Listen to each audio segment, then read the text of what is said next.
বঙ্গবন্ধু মুক্তিযুদ্ধ অর্গানাইজ করেছেন। আপনি অস্বীকার করলে কি হবে? গোটা পৃথিবী জানে সেটা, এই জাতিসংঘে সেটা স্বীকৃত। তার বক্তৃতা জাতিসংঘে এটাকে হেরিটেজ হিসাবে স্বীকৃতি দেওয়া হয়েছে। আপনি নিশ্চয়ই সেটা জানেন। আপনি কোন সাহসে বলছেন যে মুক্তিযুদ্ধ ওরা বিভাজন করেছে, ওরা ক্যাটাগরি করেছে? হু the hell they R? Category করার তারা কারা? কে তারা? তাদের কোনো অধিকার নাই। আজকে 54 বছর আগে আমরা যুদ্ধ করেছি, আমরা জানি তখন কি ঘটেছে। আপনি রেস্টুরেন্টে আড্ডা দিয়েছেন, আমি ক্রল করেছি কাঁটাতারের তলা দিয়ে, ব্রাশফায়ারের তলা দিয়ে আমি ক্রল করেছি।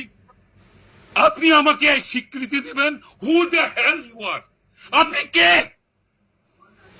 আমি মানি না, আমি কোনো কিছু মানি না। এরা সবগুলো মানে ভণ্ড, এরা মুক্তিযুদ্ধ বিরোধী। কথা বলুন এমন ভাবে যেন আমরা আলোচনা করতে পারি। Let me speak, man. You blabber it enough. Okay? Shut up now. এটা তো আলোচনার বিষয়। Shut up now. Shut up. When I'm talking, you don't talk. আমি আপনার কথার সময় কথা বলি নাই। এর মাইক্রোফোন মিউট করো। ভণ্ড, মুক্তিযুদ্ধকে এরা ভাগ করেছে, এই করেছে, ওই করেছে। বঙ্গবন্ধু সহ 400 নেতা যারা, মুক্তিযুদ্ধ তো অর্গানাইজ করতে হয়েছে। এক জীবন লোকটা মুক্তিযুদ্ধকে পৌঁছাবার জন্য সে নিজে একা কাজ করেছে, তার সহ নেতারা কাজ করেছে, তার কর্মীরা কাজ করেছে।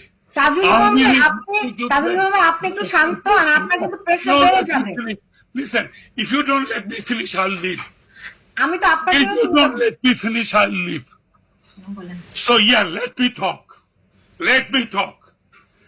মুক্তিযুদ্ধ শুরু হওয়া পর্যন্ত তার পিছনে 27-28 বছরের ইতিহাস আছে। সেটাকে অস্বীকার করে আজকে বঙ্গবন্ধুকে অস্বীকার করে, আজকে 7ই মার্চকে অস্বীকার করে, 26শে মার্চ, 16ই ডিসেম্বর সবকিছুতে এরা অপমান করেছে, ইনক্লুডিং 21শে ফেব্রুয়ারি। এরা এনে পাকিস্তান থেকে কাওয়ালির আসর বসিয়েছে।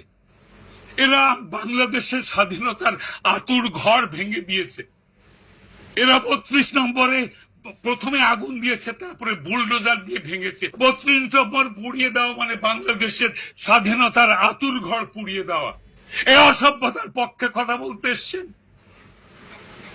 লজ্জিত হওয়া উচিত পুরো জাতির।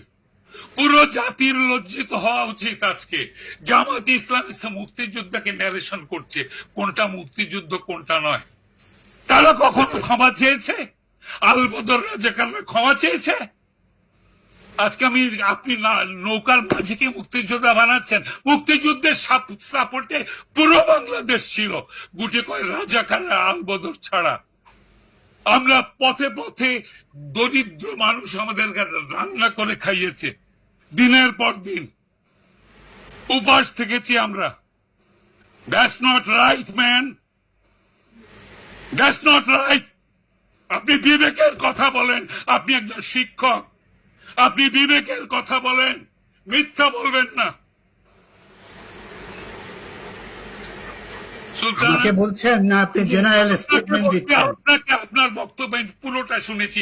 আপনি একজন ভণ্ড এবং মিথ্যাবাদী লোক। আমি কখনো রাজনীতি করিনি। আমি কেন এই স্ট্যান্ড নিয়েছি সেটা হচ্ছে যে আমি মুক্তিযুদ্ধের পক্ষে, স্বাধীনতার পক্ষে, বঙ্গবন্ধুর পক্ষে, আমার ইতিহাসের পক্ষে।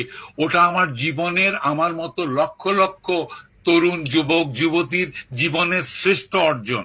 সেটাকে ধূলিসাৎ, সেটাকে নোংরা, সেটাকে অপবিত্র করলে আমার ব্যথা লাগে।